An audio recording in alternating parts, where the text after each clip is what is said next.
Почитуван министрът за економија, господин Крешник Бектеши, почитуван градоначалничка на град Скопје, господја Даниела Арсовска, почитуван заменик шеф на делегацијата на Европската унија во Северна Македонија, господин Джулијан Васало, почитувана председателка на Националната платформа за женско предприемништво, господја Валентина Дисовска, почитувани предприемачки, присутни, почитувани представници на медиумите.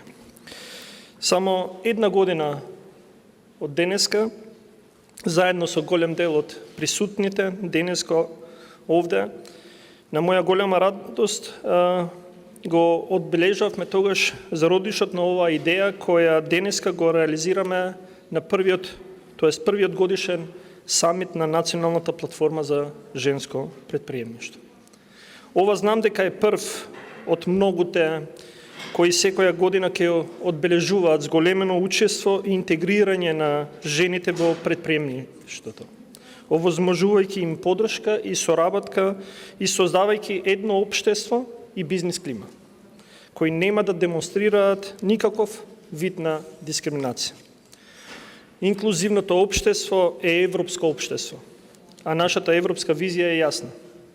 Токму родовата еднаквост е дел од стратешките цели на оваа влада и таа значи искоренување на сите родови стереотипи преку креирање на политики и создавање на мерки кои ќе го помогнат тој процес. Жени во бизнисот и жени на лидерски позиции се конкурентска предност. Го кажав минатата година, верувам и го кажувам и денеска.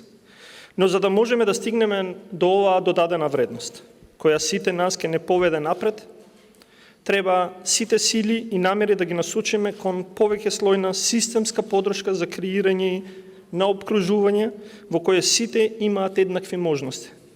Прво, а потоа да се осигураме дека оние кои се колебаат, ќе се осмелат. Моите зборови веќе во еден дел се претворени во мерки, законски решенија и програми кои владата ги спроведува.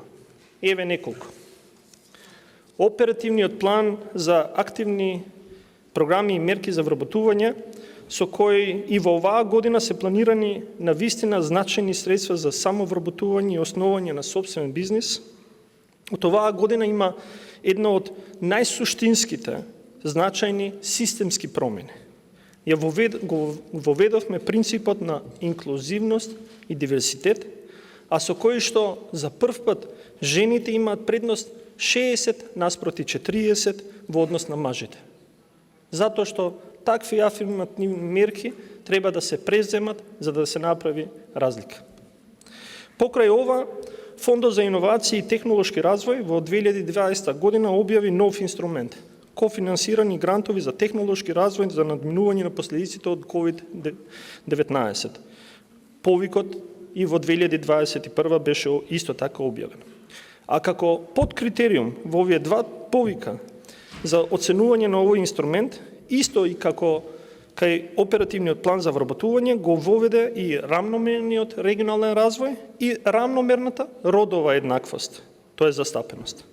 Односно, проектите кои се од помалку развиени региони и проекти кои се од компании кои имаат жена собственик или управител се оценуваат со бодови повеќе во рамките на овој подкритериум.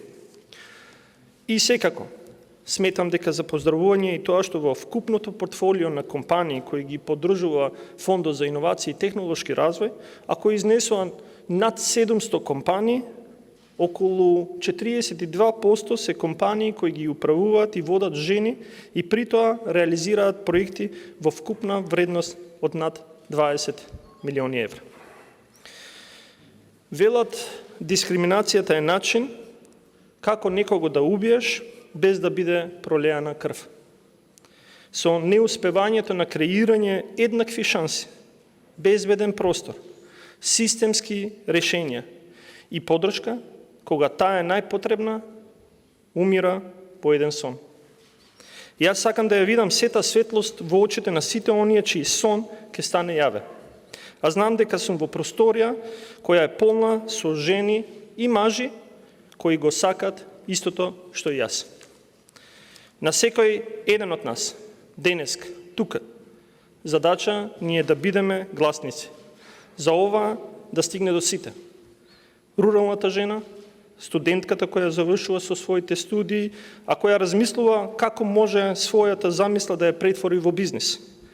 Жената која се двоуми да го побара унапредувањето кое го заслужува, затоа што се сомнева дека ќе добие подршка, и секако средношколките кои сонуваат големи соништа, треба да се сигурни дека можат и има како да ги остварат своите сонови. Затоа што ние, бидејќи тоа е наша одговорност и привилегија, за тоа креираме услови. Тука, дома. Благодарам.